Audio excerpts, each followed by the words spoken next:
എല്ലാ കൂട്ടുകാർക്കും ശുഭദിനം നേർന്നുകൊണ്ട് നമുക്ക് വേദയുടെ വിക്രത്തിന്റെ അടുത്ത ആഴ്ചയിൽ നല്ലൊരു പ്രൊമോ വിശേഷം കേട്ടാലോ. അതിനു മുമ്പായിട്ട് ആദ്യമായി കാണുന്നവരുണ്ടെങ്കിൽ ചാനൽ ഇഷ്ടപ്പെട്ട ഒന്ന് സബ്സ്ക്രൈബ് ചെയ്യാൻ മറക്കരുത്. വീഡിയോ ഇഷ്ടപ്പെടുവാണ് ലൈക്ക് ചെയ്യാനും കമന്റ് ചെയ്യാനും മറക്കരുത് കേട്ടോ. അപ്പൊ നമുക്ക് നേരെ വിശേഷത്തിലേക്ക് പോയാലോ. അങ്ങനെ കഴിഞ്ഞ ദിവസത്തെ വിശേഷം നമ്മൾ കണ്ടു. അമ്മണി അച്ചമ്മ വിക്രം വേദ അങ്ങനെ എല്ലാവരും കൂടെ തറവാട്ട് വീട്ടിലേക്ക് പോകാൻ തീരുമാനിച്ചിരിക്കുകയാണ്. അങ്ങനെ അവർ കൃത്യസമയത്ത് പോകാൻ ഇറങ്ങുമ്പോഴാണ് സാവിത്രിയമ്മയുടെ വരവ്, വേദയുടെ മുത്തശ്ശിയുടെ വരവ്. അപ്പൊ വേദയെ കാണാൻ വേണ്ടിയിട്ട് അങ്ങോട്ട് വരുന്നത്. അപ്പോഴാണ് അമ്മണിയമ്മച്ചമ്മേനെ കാണുന്നത്. അമ്മണിയച്ചമ്മയെ കണ്ടപ്പോൾ കഴിഞ്ഞപ്പം ഒരു സന്തോഷമൊക്കെ തോന്നി. പിന്നീട് അമ്മണിയച്ചമ്മയോട് സംസാരിക്കണ സമയത്ത് സാവിത്രിയമ്മ ആ സത്യങ്ങളൊക്കെ മനസ്സിലാക്കണേ. അവര് എന്തൊക്കെയോ തെറ്റിദ്ധരിച്ചു വെച്ചിരിക്കുന്നുണ്ട്. വേദയും വിക്രവും കൂടെ പ്രണയിച്ച് വിവാഹം കഴിച്ചവനാന്ന അമ്മണിയച്ചമ്മ വിചാരിച്ചുകൊണ്ടിരിക്കണേ. പെട്ടെന്ന് അമ്മണിയച്ചമ്മ വേദനയെ നോക്കുകയാണ്. വേദ കണ്ണും കൊണ്ട് കാണിച്ചു, പറയല്ല അച്ചമ്മ എന്നുള്ള രീതിയിൽ. പിന്നീട് അമ്മണിയച്ചമ്മയോട് പറഞ്ഞു, ഇതുമായി ഇത്രമായി, ഇനി ഇപ്പൊ കുട്ടികളെ ഇങ്ങനെ വിട്ടിട്ട് കാര്യമില്ല.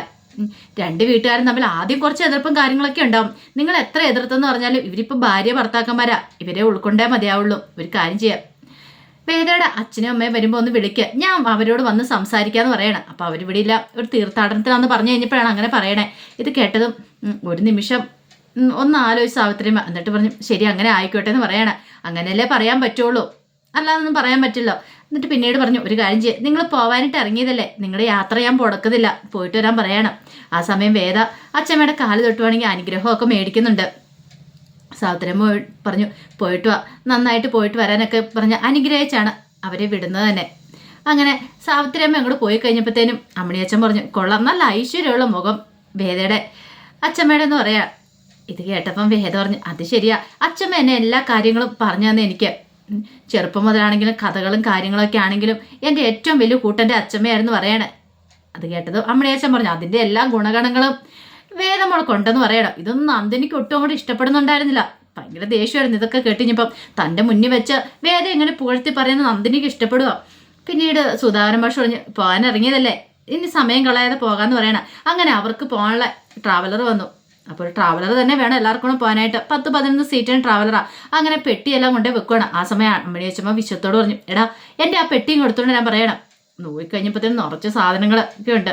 ഇതെന്തൊരു വെയിറ്റ് അമ്മണിയച്ചമ്മേ, ഇതിനകത്ത് എന്താ വല്ല കല്ലും കയറ്റി വെച്ചിട്ടുണ്ടോ എന്ന് ചോദിക്കുക. എടാ നീ നിന്റെ ശരീരം അനക്കാത്തോണ്ട് നിനക്ക് തോന്നാ, ശരീരം എനിക്ക് പണിയിടാ, കൊണ്ട വെക്കട വണ്ടിക്കകത്തെന്ന് പറയണം. അങ്ങനെ അവസാനം വിശ്വ അത് കൊണ്ടേ വെക്കുകയാണ്. അങ്ങനെ എല്ലാവരും കൂടെ യാത്ര തുടങ്ങി. സുധാകരൻ മാഷിന് അത്ര വലിയ സന്തോഷമൊന്നും ഇല്ലായിരുന്നു, കാരണം ഈ യാത്ര. പിന്നെ അമ്മ പറഞ്ഞിട്ടുണ്ടെങ്കിൽ അതിനൊരു ഇതില്ല, അമ്മ പറഞ്ഞാൽ പിന്നെ അതിന് അപ്പീലില്ല. അമ്മ പറയുന്ന അനുസരിക്കുകയോ നിവൃത്തിയുള്ളൂ. അമ്മയുടെ മുന്നിൽ മാത്രമാണ് മാഷൊന്ന് തല കുനിച്ചു കൊടുക്കുന്നത്. ബാക്കി എല്ലാവരുടെ മുന്നിൽ ചാടിക്കടിക്കാൻ ചെന്നാലും അമ്മയുടെ മുന്നിലെ പൂച്ചയെ പോലെ ഇങ്ങനെ പതുങ്ങിയിരിക്കത്തുള്ളൂ. എതിർത്തൊരു അക്ഷരം പോലും മിണ്ടത്തില്ല. അങ്ങനെ അവർ യാത്ര തുടങ്ങി കഴിഞ്ഞപ്പോഴത്തേനും എല്ലാവരും ഭയങ്കര സൈലൻ്റാണ്. നന്ദിനിക്കാണ് ഭയങ്കര ദേഷ്യമാണ്. ഈ ട്രിപ്പ് ഒട്ടും ഇഷ്ടപ്പെടുന്നില്ല നന്ദിനി. അങ്ങനെ എല്ലാവരും സൈലൻ്റ് ആയിട്ടിരിക്കുന്ന സമയത്ത് അമ്മണിയച്ഛൻ എഴുന്നേറ്റ് ചോദിച്ചു, ഇതല്ല എല്ലാവരും മരിച്ചു വീട്ടിൽ പോകുന്ന പോലെ വണ്ടിക്കകത്തിരിക്കുന്നത്, എല്ലാവരും ഒന്ന് ആക്റ്റീവ് ആകാൻ പറയണം. പിന്നീട് ആ ഡ്രൈവറുടെ എന്നിട്ട് പറഞ്ഞു, ഒരു അടിച്ചുപൊളി പാട്ട് അങ്ങോട്ട് വെക്കാൻ പറയണം. പിന്നെ ഡ്രൈവർ അടിച്ചുപൊളി പാട്ട് പാടി പാട്ട് വെച്ചു. ആ സമയത്ത് അമ്മണിയച്ചമ്മ വേദയോടൊക്കെ പറഞ്ഞു, എന്ത് കണ്ടുകൊണ്ടിരിക്കുക, ഇങ്ങോട്ട് എഴുന്നേറ്റ് വരാൻ പറയണം. എന്തിനാ അച്ഛമ്മേ, ഇങ്ങോട്ട് വരാൻ പറയണം. പിന്നീട് അച്ഛമ്മ അവിടെ കിടന്ന് ഇങ്ങനെ ഡാൻസ് ചെയ്യാനായിട്ട് അങ്ങോട്ട് തുടങ്ങി. ഇത് കണ്ടു കഴിഞ്ഞപ്പോഴത്തേനും വേദയും വിക്രം എല്ലാവരും കൂടെ എനിക്ക് വന്നു. വിക്രത്തിന് ആദ്യമൊക്കെ ഒരു ബുദ്ധിമുട്ടും കാര്യങ്ങളൊക്കെ ഉണ്ടായിരുന്നു.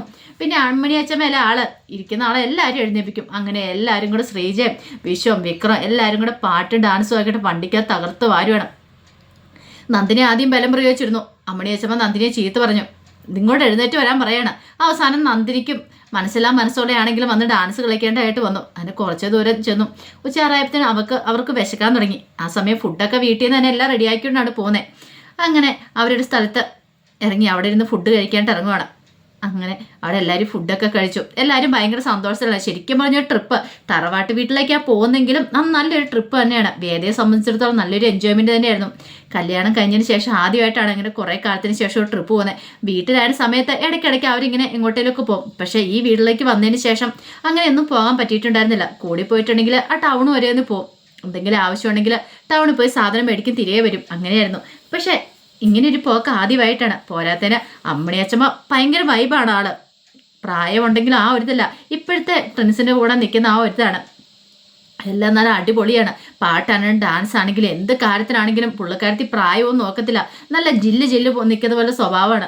അങ്ങനെ ഫുഡൊക്കെ കഴിച്ച് കഴിഞ്ഞാൽ എല്ലാവരും റെസ്റ്റ് എടുക്കുന്ന സമയത്ത് അമ്മണിയച്ഛൻ പറഞ്ഞു, നമുക്കിനിയിപ്പം വൈകുന്നേരം ആവുമ്പോഴത്തേനും ക്ഷേത്രത്തിലൊക്കെ കയറിയിട്ട് വീട്ടിലേക്ക് പോയാൽ മതി എന്ന് പറയണം. അത് കേട്ടും സുധാകരൻ മാഷ് പറഞ്ഞു, അപ്പം അത്ര സമയം എന്ത് ചെയ്യും? അത്ര സമയം ഒരു കാര്യം ചെയ്യാം, നമുക്ക് കുറച്ച് നേരം ഇവിടെ റെസ്റ്റ് എടുക്കാം. ഇവിടെ ഒരു ബീച്ചിൻ്റെ അവിടെ പോയിരുന്നാണ് ഫുഡ് കഴിക്കുന്നത്. ഇവിടെ നമുക്ക് കുറച്ച് നേരം കൂടെ എൻജോയ് ചെയ്യാമെന്ന് പറയണം. ഇതേടെ സുധാകരൻ മാഷിന് പറഞ്ഞു അത്ര അങ്ങോട്ട് ഇഷ്ടപ്പെട്ടൊന്നുമില്ല. പിന്നീട് മാഷ് അവിടെ ഇരിക്കുക. ഇന്ന് വെയിലും കാര്യങ്ങളൊക്കെ ഉണ്ടായിരുന്നു. സുധാകരൻ മാഷ് കൂടെയൊക്കെ ചൂടിയിരുന്നു. പക്ഷെ അമ്മണിയച്ഛൻ വയ്ക്കാനൊന്നും പ്രശ്നമില്ലായിരുന്നു. എല്ലാവരും കൂടെ ഇരുന്ന് കഴിഞ്ഞപ്പോഴത്തേനും അമ്മണിയച്ഛൻ പറഞ്ഞു, ഒരു കാര്യം ചെയ്യാം, നമുക്ക് ഒരു പാട്ടൊക്കെ പോയി ഡാൻസ് കളിക്കാമെന്ന് പറയണം. അത് കേട്ടതും നന്ദിനി പറഞ്ഞു, ഇനിയിപ്പോൾ അതിൻ്റെയും കൂടെ ഒരു കുറവുള്ളൂ. എൻ്റെ ദൈവമേ, ഈ തള്ളക്ക് ഇത് എന്തിൻ്റെ കേടാന്ന് വിനായനോട് പറയണം. വിനായൻ പറഞ്ഞു, മിണ്ടായിരിക്കാവോ, എങ്ങാനും അച്ചമ്മ കേട്ടാൽ നിന്റെ കാര്യം തീർന്നു എന്ന് പറയണം. ഓ, അങ്ങനെയെങ്കിലും എന്നെ തിരികെ ഒന്ന് വീട്ടിലേക്ക് പറഞ്ഞു വിട്ടാൽ മതിയായിരുന്നു. എനിക്ക് ഇഷ്ടപ്പെടുന്നില്ല ഈ ട്രിപ്പ് എന്ന് പറയാം. നിനക്ക് ഇഷ്ടപ്പെടുന്നില്ല, നീ മിണ്ടായിരുന്നാൽ മതി, അഭിപ്രായമൊന്നും പറയണ്ട നന്ദിനി എന്ന് പറയാം. ആ സമയത്ത് വേദയുടെ അച്ഛൻ പറഞ്ഞു, മോളെ ഒരു കാര്യം ചെയ്യാം, നീ ഒരു ഡാൻസ് കളിക്കാൻ പറയണം. ഞാനാ? അത് ശരിയാകത്തില്ല. അച്ഛൻ പറഞ്ഞു, ഞാനും കൂടെ കൂടാം, നീ ഇങ്ങോട്ട് എനിക്ക് വന്നേന്ന് പറയണം. അങ്ങനെ അവരും രണ്ടുപേരും കൂടെ ഡാൻസ് കളിക്കുകയാണ്. മൊബൈലിനകത്ത് പാട്ടൊക്കെ വെച്ചു ഡാൻസ് കളിക്കുകയാണ്. പിന്നീട് വിക്രത്തിനെ എല്ലാവരെയും വിളിക്കുകയാണ്. അങ്ങനെ ഓരോരുത്തരായിട്ട് വന്ന് കളിക്കുകയാണ്. അതിനുശേഷം ശ്രീജയോടും വിശ്വത്തോടും പറഞ്ഞു, നിങ്ങൾ രണ്ടുപേരും ജോഡിയായിട്ട് ഡാൻസ് കളിക്കാൻ പറയാം. പിന്നീട് അവരുടെ ഊഴുമായിരുന്നു, അവരും കളിച്ചു. ആ സമയം വിക്രമാണെങ്കിൽ ഇങ്ങനെ മാറിയൊക്കെ നിൽക്കുന്നുണ്ട്. വിക്രത്തോട് അച്ഛൻ പറഞ്ഞു, നീ എന്ത് കണ്ടോണ്ട് നിൽക്കുകയാണ്, ഇങ്ങോട്ട് വാടാന്ന് പറയണം. വേദയുടെ കയ്യെ പിടിക്കാൻ പറയണം. എന്തിനാ അച്ഛമ്മേ? വേദയുടെ കയ്യെ പിടിക്കടാ. അവസാനം വേദയുടെ കയ്യെ പിടിച്ചു. കളിക്കട ഡാൻസ് എന്ന് പറയണം. അങ്ങനെ അവനും അവിടെ നിന്ന് ഡാൻസ് കളിക്കുകയാണ്. പക്ഷെ സുധാകരൻ മാഷ് മാത്രം ഇങ്ങനെ മാറിയിരിക്കുക. സുധാകരൻ മാഷിനെ വെറുതെ വിടാനായിട്ട് അമ്മണിയച്ഛൻ ഉദ്ദേശിച്ചില്ല. സുധാകരൻ മാഷിനെ എഴുന്നേൽപ്പിച്ചു. അങ്ങനെ എല്ലാവരും കൂടെ കൂടി സുധാകരൻ മാഷിനെ നടക്കിയെടുത്തി കമല എല്ലാവരും കൂടെ കൂടി നന്നായിട്ട് എൻജോയ് ചെയ്ത് പാട്ട് ഡാൻസ് ഒക്കെ കുറേ സമയം കൂടെ പോയി. വേദ ആസ്വദിക്കുമായിരുന്നു ആ സമയമൊക്കെ. കമലയ്ക്കും ശ്രീജിക്കും എല്ലാം സന്തോഷമായി. ശ്രീജയുടെയൊക്കെ ജീവിതത്തിൽ അങ്ങനെയൊന്നും ഉണ്ടാവാറില്ല. കാരണം വിശ്വടുത്ത് കൂട്ടിക്കൊണ്ട് പോകാറില്ല. ഇങ്ങനെയുള്ള സന്തോഷങ്ങളൊന്നുമില്ല. അടുക്കളയാണ് ജീവിതം എന്ന് പറഞ്ഞാൽ. രാവിലെ എഴുന്നേൽക്കുന്നു, ജോലികൾ ചെയ്യുന്നു, വൈകുന്നേരം ആവുന്നു, നേരം വെളുക്കുന്നു, ഇതൊക്കെ തന്നെ. പക്ഷെ അതിനൊക്കെ ഒരു മാറ്റമാണ് അച്ചമ്മ കൊണ്ടുവന്നിരിക്കുന്നത്. അങ്ങനെ എല്ലാം കഴിഞ്ഞ് അവരവിടുന്ന് വൈകുന്നേരം പോകാനിട്ട് ഇറങ്ങുകയാണ്. പോകുന്ന സമയത്ത് അച്ഛൻ പറഞ്ഞു, ക്ഷേത്രത്തിൽ പോയി മാലയൊക്കെ ഇട്ടിട്ട് വേണം പോകാനെന്നൊക്കെ പറയണം. അങ്ങനെ പോകുന്ന വഴിക്ക് തന്നെ അവർ ക്ഷേത്രത്തിൽ കയറുകയാണ്. ക്ഷേത്രത്തിൽ കയറി തിരുമേനിയുടെ കാര്യങ്ങളൊക്കെ പറഞ്ഞു. തിരുമേനി മാലയൊക്കെ പൂയിച്ചുകൊണ്ട് വന്നു. വിക്രത്തിന് ഒട്ടും ഇഷ്ടപ്പെടുന്നില്ലായിരുന്നു അത്. വിക്രത്തിന് അത്രയ്ക്കും കൂടെ പിടിക്കുന്നില്ല. ഒന്നും ആ താലി കെട്ടിയതിൻ്റെ കേടുതരായിട്ടും തീർന്നിട്ടില്ല. ഇനി വീണ്ടും ഇങ്ങനെ ഒന്നും കൂടെയോ എന്നൊരു ചിന്തയായിരുന്നു വിക്രത്തിൻ്റെ ഉള്ളിൽ. പിന്നീട് മാലയൊക്കെ പൂയിച്ചുകൊണ്ട് വന്നു കഴിഞ്ഞപ്പോഴത്തേനും ഇങ്ങനെ അച്ഛമ്മയൊന്ന് നോക്കി വിക്രത്തിനെ. വിക്രം ഇങ്ങനെ നോക്കി നിൽക്കുകയാണ്. എടാ എന്ത് നോക്കി വയ്ക്കുക? മാല മേടിച്ച് വേദമ്മളുടെ കഴുത്തിൽ ഇട്ട് കൊടുക്കാൻ പറയണം. അങ്ങനെ അവസാനം വിക്രം ദേഷ്യത്തോടു കൂടി മാലയൊക്കെ വാങ്ങി വേദയുടെ കഴുത്തിൽ അണിയിക്കുകയാണ്. പിന്നീട് വിക്രത്തിൻ്റെ കഴുത്തിലും മാല ഇടിച്ചു. അങ്ങനെ പരസ്പരം മാലയിടി ചടങ്ങൊക്കെ നടത്തി. അതിനുശേഷമാണ് അവർ വീട്ടിലേക്ക് വരുന്നത്. വീട്ടിലേക്ക് വരുന്ന സമയത്ത് വേദയെ കാല് കഴിച്ചൊക്കെ കയറ്റുന്നുണ്ട്. അപ്പോൾ കാല് കഴിക്കാനുള്ള ഡ്യൂട്ടി കൊടുത്തിരിക്കുന്നതെന്ന് വെച്ചാൽ അത് നന്ദിനിക്കാണ്. നന്ദിനിയോട് പറഞ്ഞു, വേദയെ കാലൊക്കെ കഴിച്ച് കയറ്റണം, അതൊക്കെ അവിടുത്തെ ഒരു ആചാരമായിരിക്കും, അങ്ങനെയൊക്കെ ചെയ്യണമെന്ന് പറയണം. നന്ദിനിക്ക് ഒട്ടും അങ്ങോട്ട് ഇഷ്ടപ്പെട്ടില്ല. പക്ഷെ ചെയ്യാതിരിക്കാൻ പറ്റില്ലല്ലോ, അച്ഛമ്മയല്ലേ പറയണേ. അങ്ങനെയൊക്കെ ചെയ്യുന്നുണ്ട്. അങ്ങനെ അകത്ത് കയറി കഴിഞ്ഞപ്പോഴത്തേനും അച്ഛൻ പറഞ്ഞു, ഇനിയിപ്പം മധുരം കൊടുക്കൽ ചടങ്ങാ. ഒരു കല്യാണം കഴിഞ്ഞിട്ട് എന്തൊക്കെ നടത്തുമോ ആ രീതികളെല്ലാം നടത്തണം. അച്ഛമ്മയ്ക്ക് അത് നിർബന്ധമുള്ള കാര്യമായിരുന്നു. അങ്ങനെ മധുരം കൊടുക്കാണ്ട് മധുരമൊക്കെ എടുത്തുകൊണ്ട് വന്നു, പാലും പഴമൊക്കെ എടുത്തുകൊണ്ട് വന്നു. പിന്നീട് ഓരോരുത്തരും കുടിപ്പിക്കണം. കമലേനെ വിളിച്ചു. പിന്നെ സുധാകരൻ മാഷിനെ വിളിച്ചു. സുധാകരൻ മാഷ് ഇങ്ങനെ മാറിയിരിക്കുക.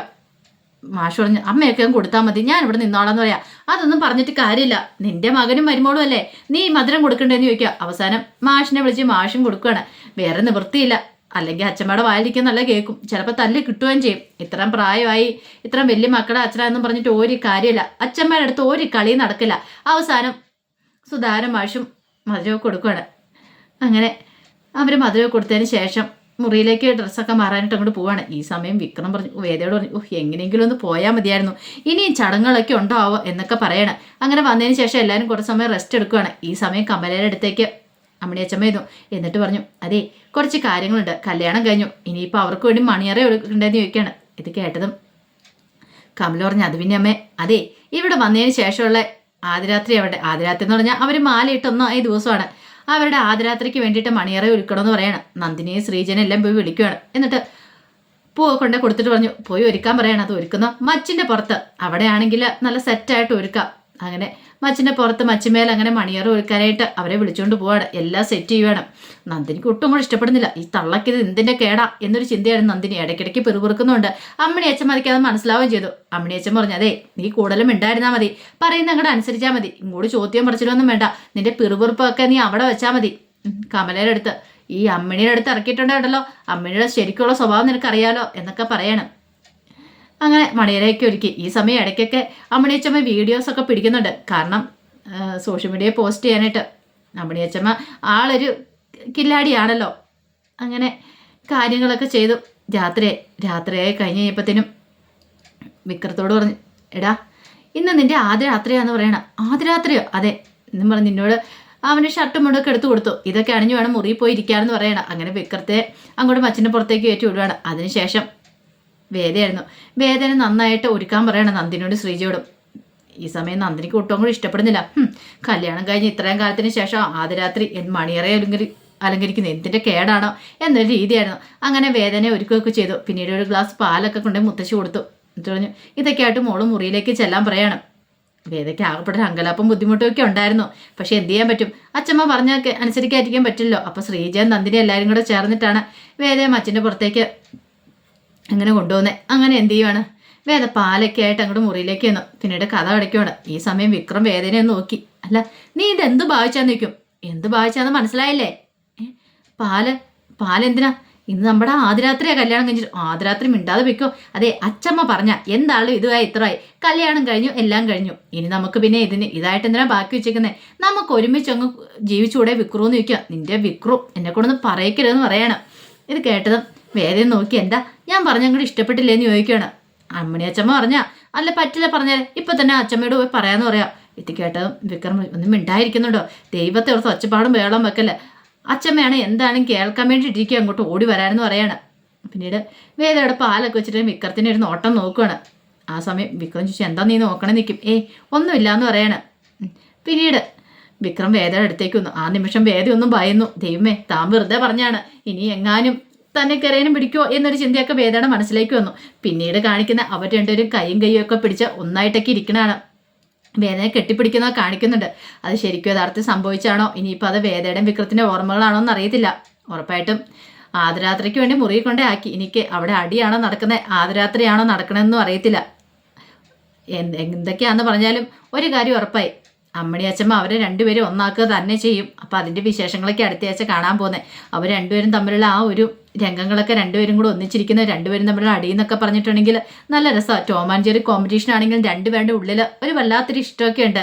അത് അവർ രണ്ടുപേരും തിരിച്ചറിഞ്ഞ കാര്യമാണ്. കാരണം ഒരാൾക്ക് ഇഷ്ടമാണ്. പുറമെ ഇങ്ങനെ ദേഷ്യമൊക്കെ അഭിനയിച്ചാലും വേദയ്ക്ക് വിക്രത്തിന് ഇഷ്ടമാണ്. അതുപോലെ തന്നെ വിക്രത്തിന് വേദയെ വിക്രത്തിന് നന്നായിട്ടറിയാം ഇവിടെ തൻ്റെ നന്മയ്ക്ക് വേണ്ടിയിട്ട് ഓരോ കാര്യങ്ങളൊക്കെ ചെയ്യുന്നതെന്നൊക്കെയുള്ള.